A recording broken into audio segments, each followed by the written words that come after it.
मेरे प्रिय विद्यार्थियों, आप लोगों का इस YouTube चैनल में स्वागत है। आप लोगों के कक्षा 10वीं के सामाजिक विज्ञान विषय के संपूर्ण पाठ्यक्रम के वीडियो आप तक पहुंचा दिए जा चुके हैं। अब आप लोगों की वार्षिक परीक्षा बहुत नज़दीक आ चुकी है और आप लोगों को अच्छे से पढ़ाई करना है।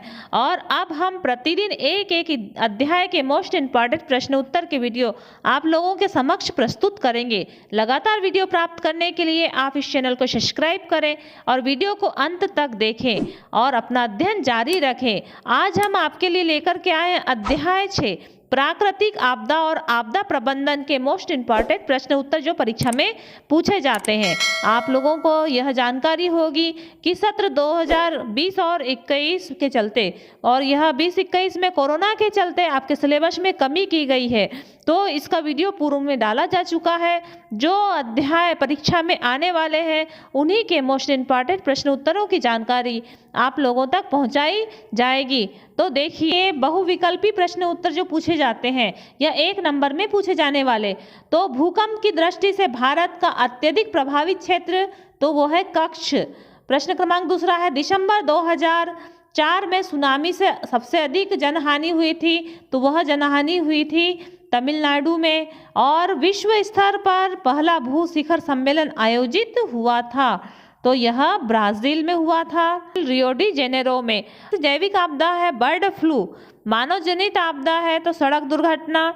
इस प्रकार रिक्टर पैमाने से क्या मापा जाता है, तो रिक्टर पैमाने से भूकंप की तीव्रता मापी जाती है। 2004 सुनामी का अभिकेंद्र कहाँ था, तो सुमात्रा इंडोनेशिया में था। अब देखिए, दीर्घ उत्तरी जो 4 नंबर और 5 नंबर में जो प्रश्न उत्तर आपको पूछे जाएंगे उसका अध्ययन हम आपको करवाने वाले हैं। देखिए, 4 नंबर या 5 नंबर में पूछा जाएगा, तो आपदा प्रबंधन से क्या आशय है, या आपदा प्रबंधन पर लेख लिखिए, या आपदा प्रबंधन का ज्ञान प्रत्येक विद्यार्थी को होना चाहिए, क्यों। ये 3 प्रकार से पूछा जा सकता है। तो देखिए, आपदा प्रबंधन से आशय, आपदा प्रबंधन क्रियाकलापों की एक ऐसी श्रृंखला है जो आपदा से पहले और उसके बाद ही नहीं बल्कि एक दूसरे के समानांतर भी चलती रहती है। यह व्यवस्था विस्तार और संकुचन मॉडल से भी अधिक है। इस व्यवस्था में यह मानकर चला जाता है कि आपदा संभावित समुदाय के भीतर आपदा की रोकथाम, उसके दुष्प्रभाव को कम करने और जवाबी कार्रवाई और सामान्य जीवन स्तर तक लौटने के लिए पर्याप्त उपाय होता है। तथापि विभिन्न घटक संकट और समुदाय की असुरक्षा की संभावनाओं के बीच संबंध के आधार पर विस्तारित या संकुचित होते रहते हैं। अर्थात आपदा प्रबंधन ऐसी क्रियाकलापों का समूह है जो आपदा के पूर्व या आपदा के बाद की स्थिति के क्रम में न होकर एक दूसरे के साथ साथ चलती है। उपयुक्त विवेचन से स्पष्ट है कि आपदा प्रबंधन का ज्ञान प्रत्येक विद्यार्थी को होना चाहिए।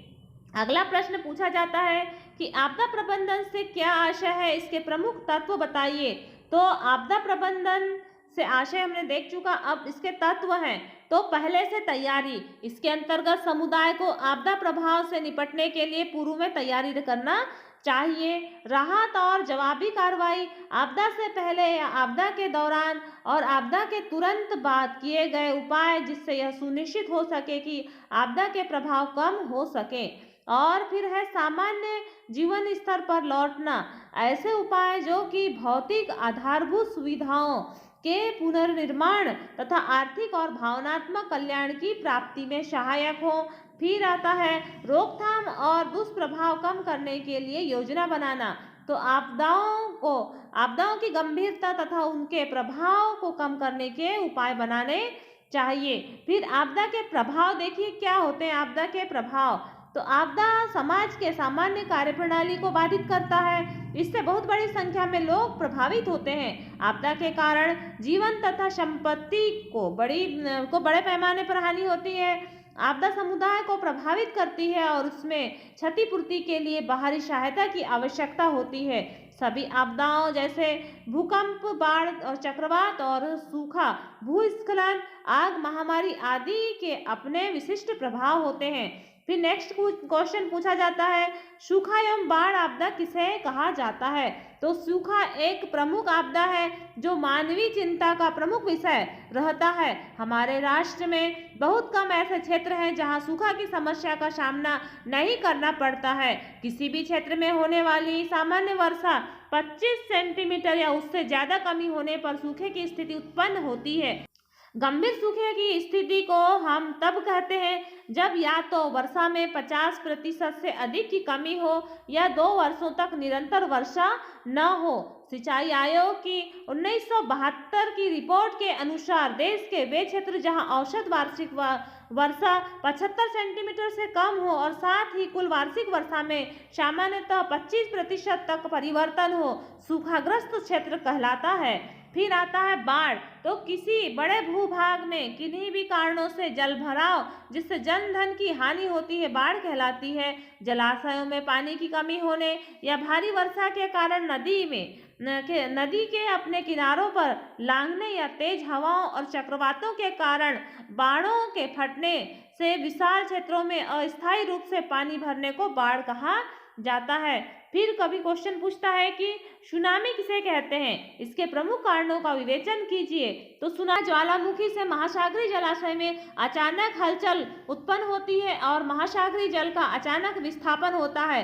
परिणाम स्वरूप समुद्री जल में ऊर्ध्वाधर ऊंची तरंगें पैदा होती है जिन्हें भूकंप या सुनामी लहरें कहा जाता है। सामान्यतः प्रारंभ में सिर्फ एक ऊर्ध्वाधर तरंग लहर ही उत्पन्न होती है, परंतु कालांतर में जल तरंगों की यह श्रृंखला बन जाती है। महासागर में जल तरंग की गति जल की गहराई पर निर्भर करती है और जल तरंग की गति उथले समुद्र में कम और गहरे समुद्र में ज्यादा होती है। गहरे समुद्र में सुनामी लहरों की लंबाई अधिक होती है और ऊंचाई कम, और उथले समुद्र में किनारों पर इन लहरों की ऊंचाई 15 मीटर या उससे भी अधिक हो सकती है। इससे तटीय क्षेत्र में भीषण विध्वंस उत्पन्न होता है। फिर कभी क्वेश्चन आता है, बाढ़ नियंत्रण के उपाय बताइए। तो मोस्ट इम्पॉर्टेंट क्वेश्चन है। बाढ़ नियंत्रण के उपाय, नदियों के ऊपरी क्षेत्र में अनेक जलाशय बनाए जा सकते हैं और सहायक नदी और धाराओं पर अनेक छोटे छोटे बांधों का निर्माण किया जा सकता है जिससे मुख्य नदी में बाढ़ के खतरे को कम किया जा सकता है। नदियों के ऊपरी जल संरक्षण क्षेत्रों में सघन वृक्षारोपण किया जा सकता है।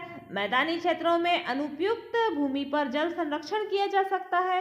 नदियों के किनारों पर भूमि पर मानवीय बस्तियों के अतिक्रमण पर रोक लगाई जा सकती है। नदियों के जल ग्रहण क्षेत्रों में वन विनाश को नियंत्रित करना चाहिए और पर्वतीय क्षेत्रों में सड़क निर्माण के समय विस्फोटों का सीमित उपयोग कर भूस्खलन पर नियंत्रण किया जा सकता है। इस प्रकार से बाढ़ नियंत्रण के उपाय हुए। एक क्वेश्चन आता है कि रासायनिक आपदा क्या है? प्रमुख रासायनिक आपदाओं को उदाहरण देकर के समझाइए। तो औद्योगिक और रासायनिक आपदाएं मानव प्रदत्त आपदाएं हैं। इनकी शुरुआत बड़ी तेजी से किए बिना चेतावनी के हो सकती है। रासायनिक गैस रिसाव मानवीय गलती और प्रौद्योगिकी खराबी और प्राकृतिक क्रियाकलापों से हो सकता है। उदाहरण के लिए रासायनिक गैस रिसाव 2 और 3 दिसंबर 1984 को भोपाल में घटित हुई थी, जिसमें मिथाइल आइसोसाइनेट गैस का रिसाव हो गया था और इस रिसाव से 4 से 5 टन तक मिथाइल आइसोसाइनेट गैस रिसाव हुआ और यह जहरीली गैस यूनियन कार्बाइड के कीटनाशक कारखाने की रात के 12 बजे ऋषि और हवा के साथ चारों ओर फैल गई। सरकारी आंकड़ों के अनुसार 3600 लोगों की मृत्यु हुई थी और अनेक लोग रोगग्रस्त हैं। तो इसके रोकथाम के उपाय देखिए। खतरनाक रसायनों के उपयोग, भंडारण तथा बचाव के तरीके से संबंधित जानकारी सरल भाषा में आम नागरिकों तक पहुंचाना और रिहायशी क्षेत्रों में औद्योगिक क्षेत्रों से अलग रखना, मतलब जहां पर निवास स्थान रहते हैं वहां से उद्योगों को दूर स्थापित करना। औद्योगिक और आवासीय क्षेत्रों में मध्य हरित पट्टिका होनी चाहिए। दुर्घटना की स्थिति का सामना करने की समझ विकसित करने हेतु समय समय पर नकली अभ्यास यानी मॉक ड्रिल कराना चाहिए। और जहरीले पदार्थों के भंडारण की क्षमता सीमित होनी चाहिए। अग्निरोधी चेतावनी प्रणाली में सुधार करना चाहिए और उद्योग के लिए बीमा और सुरक्षा संबंधी कानून सख्ती से बनाए जाने चाहिए। तो देखिए कि इस अध्याय के जो मोस्ट इम्पॉर्टेंट प्रश्न उत्तर है जो परीक्षा में पूछे जाते हैं वो आपको जानकारी दे दी गई है। देखिए कि जो मोस्ट इम्पॉर्टेंट क्वेश्चन आंसर इस अध्याय के हैं वो सारे के सारे आपको बताए जा चुके हैं। अब आप लोगों को चाहिए कि इन क्वेश्चन आंसरों को अच्छे से तैयार कर लें। ये आपके मोस्ट इम्पॉर्टेंट क्वेश्चन आंसर है और इन्हीं में से आपको परीक्षा में पूछेगा।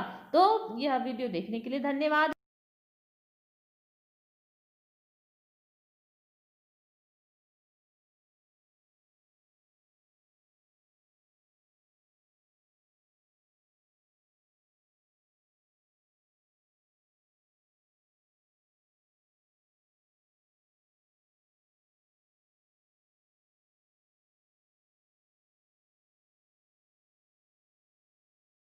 भूकंप